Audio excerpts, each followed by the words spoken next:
इस देश में प्रधानमंत्री कह रहे हैं कि हमने जनधन खाते खुलवाए। बहुत बढ़िया, बजाओ ताली।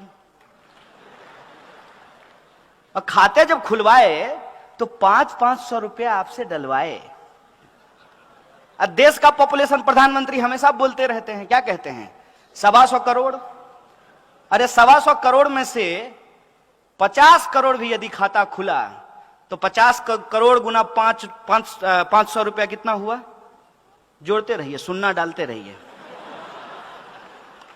और एनपीए किसका माफ किया गया?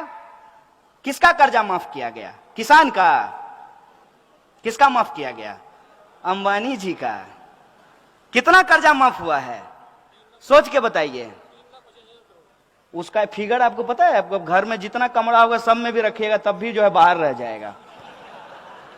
3,16,500 करोड़ रुपया कर्जा माफ किया गया है। और 3 लाख रुपया मोदी जी किससे मांग रहे हैं? आरबीआई से। और नहीं दिया तो पटेल जी को क्या बोले? Okay tata bye bye sayonara. 3 lakh crore. और 3 लाख करोड़ का एक और रहस्य और तिलिस्म है, उसको भी समझ लीजिए। जब नोटबंदी की गई तब प्रधानमंत्री ने लाल किले से कहा, बेहतरीन झूठ बोलते हैं लेकिन सामने से देखिएगा ना आपका दिल कहेगा कि कुछ भी हो इस बंदे को तो झूठ बोलने के लिए ऑस्कर मिलना चाहिए। माइक पे खड़ा होकर के उन्होंने कहा कि नोटबंदी के बाद 3 लाख करोड़ रुपया काला धन वापस आया है। तो 3 लाख करोड़ अगर काला धन वापस आया है, लॉजिक लगाइएगा, हम मोदी जी का विरोध नहीं कर रहे हैं, अपना तर्क इस्तेमाल कीजिएगा। तो मेट्रो बनाने के लिए 1 लाख करोड़ जापान से कर्जा लेने की जरूरत है? सोचिए ना सर, सोचिए, समझ में आ जाएगा। अरे कोई जन्मजात मोदी विरोधी थोड़ी हम पैदा हुए थे, उनका विरोध करने में मजा थोड़ी आता है। It's bad job, it's not a good job. क्यों करना पड़ रहा है?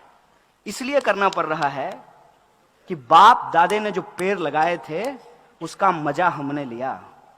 इस देश में यदि बाबा साहब भीमराव अंबेडकर का संविधान नहीं होता तो इस देश में पब्लिक एजुकेशन पे पैसा खर्च नहीं होता और पब्लिक एजुकेशन के भीतर एक ही बेंच पे ब्राह्मण और दलित का बच्चा एक साथ बैठ करके पढ़ाई नहीं कर रहा होता। यह है संविधान की ताकत। यह संविधान किसी एक जाति, किसी एक धर्म के लिए नहीं है। यह संविधान इस देश के लिए है और देश देश के लोगों से बनता है तो लोगों के हक और अधिकार के लिए है, न्याय और बराबरी के लिए है। ये जो संविधान की ताकत है, उससे जो हमने पढ़ाई की है, ये हमारी जिम्मेवारी है कि हम इसकी रक्षा करें। उसी प्रोसेस में आप ये देखिए कि 1 लाख करोड़ रुपया कर्जा ये ले लिए हैं। नारा क्या लगा रहे हैं? Made in India. वाह गुरुजी, कहते हैं मेड इन इंडिया।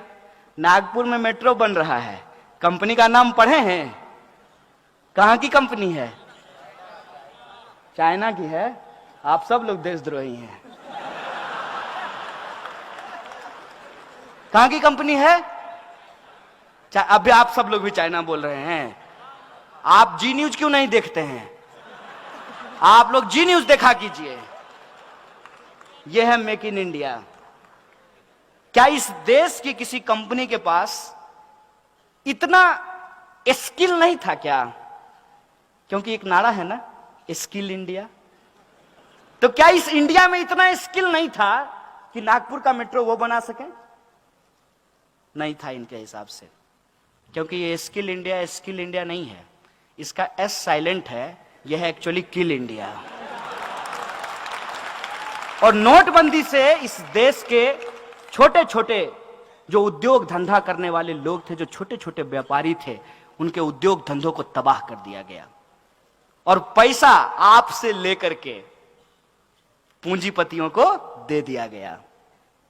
और जब आरबीआई ने कहा कि इससे ज्यादा नहीं कर सकते भाई, सितार के तार को इतना ही खींचिए जितना में सुर भी निकले, ऐसा ना हो कि टूट जाए। उर्जित पटेल कहा ओके बाय बाय। यह है इस देश के इंस्टीट्यूशन की हालत। एक एक इंस्टीट्यूट को आप उठा करके देख लीजिए। आप चुनाव आयोग को देख लीजिए, आप सीबीआई को देख लीजिए, आप आरबीआई को देख लीजिए, और आप पब्लिक सेक्टर यूनिट जो है उसकी स्थिति देख लीजिए। हर पब्लिक सेक्टर यूनिट को कहा गया कि आपको शौचालय बनवाने हैं, लेकिन शौचालय बनाएगा कौन?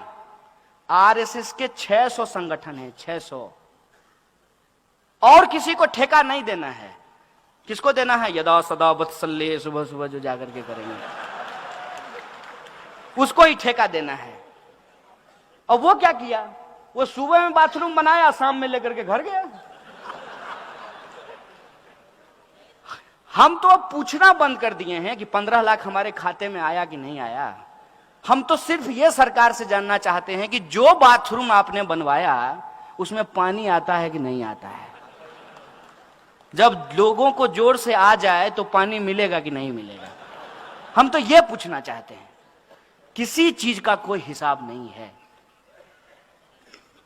और भावनात्मक बातें, जैसे गांधी जी का चश्मा स्वच्छ भारत के पोस्टर पे लगा दिया है। ऐसा लगता है कि गांधी से कोई उसका चश्मा छीन करके सावरकर के सर पे लगा दिया हो। मैं कैसे महसूस करते होंगे आप कल्पना कीजिए। थोड़ा जो अपना इमेजिनेशन पावर है उसको देखिए कि सामने में एक बैनर हो जिसपे एक तरफ गांधी हो और दूसरे तरफ मोदी हो, तो गांधी जी को कैसा महसूस कर लगता होगा? अरे यार कहां फंस गए, इससे अच्छा तो राष्ट्रपिता नहीं होते। माने जो लोग मार करके मिठाई बांटी और उस हत्या को बध बताया, बध। अगर मैं गलत बोल रहा हूं तो मुझे बताइएगा। गांधी हत्या को ये लोग गांधी बध बोलते हैं। वही लोग सत्ता में आकर के कितना बेहतरीन एक्टिंग करते हैं मोदी जी, समझिए। जब वो गांधी पे फूल डाल रहे होते हैं, कितना बेहतरीन एक्टिंग है। कितना बेहतरीन एक्टिंग है जब वो बाबा साहब अंबेडकर के फोटो पे माला चढ़ा रहे होते हैं। क्योंकि उनका सोच क्या है? सोच है उनका कि गटर में उतरने से आध्यात्मिक सुख मिलता है। गजब का प्रधानमंत्री हो यार। तो उनका एक वीडियो आया था, योगा कर रहे थे। मन किया कि पूछ लें कि गटर में कब उतरिएगा आध्यात्मिक सुख के लिए। कर्मयोगी नाम का एक पुस्तक लिखे जिसमें बोले कि गटर में उतरने से आध्यात्मिक सुख मिलता है। और उससे भी ज्यादा हमारे यहां बिहार में एक शब्द कहते हैं, ढीठ। ढीठ ढीठ कहने का मतलब यह है कि आप कुछ भी कहिए, दोनों कान का इस्तेमाल करेंगे, एक से सुनेंगे दूसरे से निकालेंगे और मुंह से मन की बात करते रहेंगे, जनता कहीं भी जाए। प्रधानमंत्री कहते हैं कि गटर के गैस से चाय बनाई जा सकती है। उनको गटर का गैस दिख जाता है। आपको गैस दिखा है? आप घर में एलपीजी यूज करते हैं ना, तो एलपीजी जो होता है उसमें स्मेल नहीं होता है ओरिजिनली, तो उसमें एक स्मेल मिलाया जाता है ताकि जब लीकेज हो तो लोगों को पता चल जाए कि गैस लीक हो रहा है। प्रधानमंत्री के पास अद्भुत कला है कि गैस भी देख लेते हैं। आंख है कि एक्सरे मशीन है, आप देख लीजिए। ऐसे ही थोड़ी उनको अवतार साबित किया गया है। तो बोले कि एक जब बार हम जा रहे थे तो गैस से जो है हमने देखा कि लोग चाय बना रहे हैं। अब इसको कोई भी कह देगा कि झूठ है। खुद प्रधानमंत्री के बगल में जब वो भाषण दे रहे होते हैं तो एक आदमी खड़ा होता है एसपीजी का, ऐसे करके, तो वो कहता होगा कितना बड़ा झूठा है यार। क्योंकि वो दिन रात उनके साथ रहता है। अरे अभी तो आए थे रास्ते में, कहां कोई जो है नाली के गैस से चाय बना रहा था, कितना झूठ बोलता है यार। तो बोले कि गैस से चाय बनती है। अब देखिए एक बड़ी मार्मिक बात है यहां पे कि गैस से चाय बनती है, ना दिखने वाली गैस आपको दिख जाती है, लेकिन उस गैस से इंसान मरते हैं ये आपको नहीं दिखता है। हर दिन आप अखबार उठा करके देख लीजिए, इस देश के किसी ना किसी कोने में जो मैनुअल स्कैवेंजिंग करने वाले लोग हैं, गटर में उतरने के चलते उनकी मौत हो जाती है। 9,000 करोड़ रुपया लेकर के एक पूंजीपति भाग जाता है, भागते रहता है। 2 योजना मशहूर है प्रधानमंत्री की, देश में पकौड़ा योजना और विदेश में भगौरा योजना है। ये जो है ये साहब एक किसी पूंजीपति से अगर उसका एनपीए ये वसूल लें, 56 इंच का सीना है ना, खुद ही कहते हैं, तो अपना 56 इंच का सीना का इस्तेमाल करें और किसी एक पूंजीपति का कॉलर पकड़ करके कहेंगे कि सारा एनपीए सरकार के खाते में जमा करो, और एक पूंजीपति के एनपीए से इस देश में सदा सदा के लिए मैनुअल स्कैवेंजिंग को खत्म किया जा सकता है।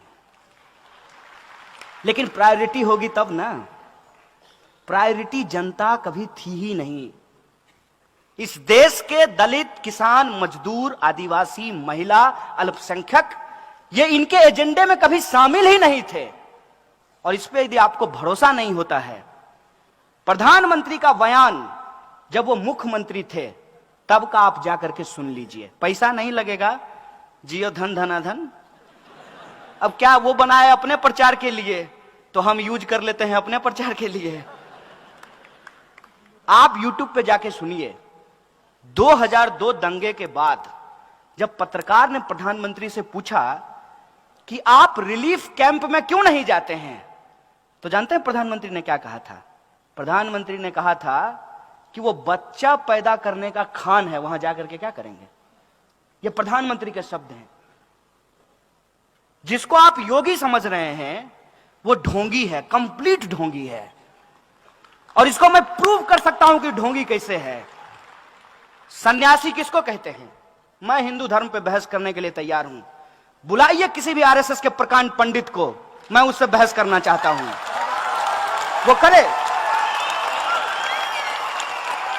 वो करे हमसे हिंदुइज्म की बहस। किस पे बहस करना चाहता है? रामचरितमानस पे, गीता पे, किस पे बहस करना चाहता है? सन्यासी किसको कहते हैं? सन्यासी कहते हैं जो गृहस्थ धर्म को त्याग देता है, उसको सन्यासी कहते हैं ना। वो सांसारिक सुख को त्याग देता है, उसको योगी कहते हैं। भगवान राम अपने सौतेले भाई के लिए, पिता के वचन के लिए, सौतेली मां के लिए अयोध्या का राजपाट छोड़ करके कहां चले गए? जंगल। योगी जी का ओरिजिनल घर जानते हैं कहां है? उत्तराखंड। उत्तराखंड जो है वहां जंगल है, तो ये जंगल और पहाड़ से कहां आ गए? लखनऊ।